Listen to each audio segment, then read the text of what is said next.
For Junubin, today I would like to share with you my personal perspective regarding the house arrest of Riak Machar. For me, I totally believe that it is a coordination between Uganda and South Sudan, and in particularly, it was been engineered in Uganda by the President of Uganda, Yoweri Museveni Kaguta.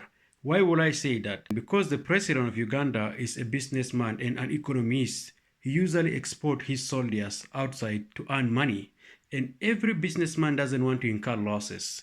Of recent, he lost a lot. There was a casualty, about 400 soldiers were killed in Upper Nile. And for that case, he believed that there is a way of harmonizing this. And what is the way of harmonizing this? By arresting Riak Machar, okay? If they arrest Riak Machar in Juba, that means it will minimize the aggression by the White Army and the IO forces. And for that case, he will be able to earn his money clean without any losses, because the more he loses soldiers in the battlefield, the more it will become problematic to him in the country, because people will be questioning, where is our children? Why are you sending more and more? That is the case.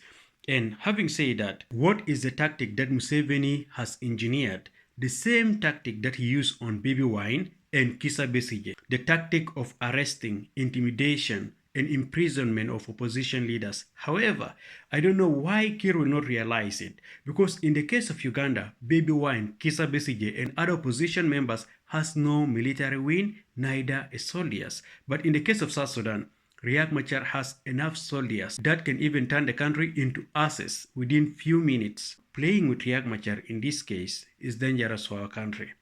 But Kiir didn't realize it. Now that they have arrested Machar, it has not worked to them, because the international community is condemning it. Embassies and organizations, including politicians and activists, are criticizing them that they are taking the country back to war. Despite that, the case of Uganda and the case of South Sudan is quite different. Kiir went ahead and deployed the tactic of Museveni. He removed all the bodyguards of Riak Machar and put a new bodyguards. Now they control Machar and the entire house. Even those who cook to Machar, they control them. The new tactic is to poison him and ensure that he died, so that they will cite that he died as a result of natural death, rather not a result of violence from Kiir, because Kiir wants to preserve his reputation and image to the public. In either case, if they kill Machar today, whether by war or poisoning him, the country will go back to war, because Riak Machar is a figure of peace, and he commands respect from all the communities in South Sudan. Even the White Army do respect him, although he is not the commander-in-chief of the White Army. So killing such a figure will take us back to war. And with this, Kiir is confused whether to release Machar or maintain him under house arrest, whether to remove him from the position of the first vice president or to maintain him, whether to spoil the peace or to maintain the peace. This is what I believe is running on Kiir's mind.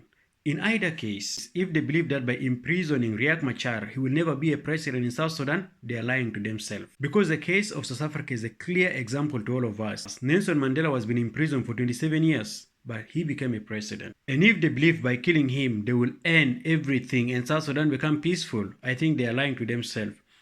At least with Riak Machar, South Sudan will be peaceful, but without him, I think we will be in war. And I can cite the case of Congo. Look at what happened to Congo. The killing of Patrice Lumumba did not end the war in Congo. Until today, Congo is in violence and war. I believe if suppose they didn't kill him, Congo will never look like this in today's day. And I have a message to my brothers in Uganda. Whatever the UPDF and the government of Uganda is doing in South Sudan is going to affect you in one way or another. First of all, you export a lot of things in South Sudan. What your country is doing today will take our country back to war. And if this happened, you will lose a lot, because you will not be able to export food again to South Sudan. Secondly, we have a lot of students in Uganda from primary, secondary, and university. They will not be studying. Why? Because no one will send them money, because we are in war. We have a lot of people renting your properties in Uganda. You will not be earning any money. You should better advise your government not to cause war in South Sudan, because if they cause war in South Sudan, it will affect you in one way or another. This is my perspective, and I will end here. If you have a different perspective, please share it. If you would like to agree with me, you're also welcome. Thank you.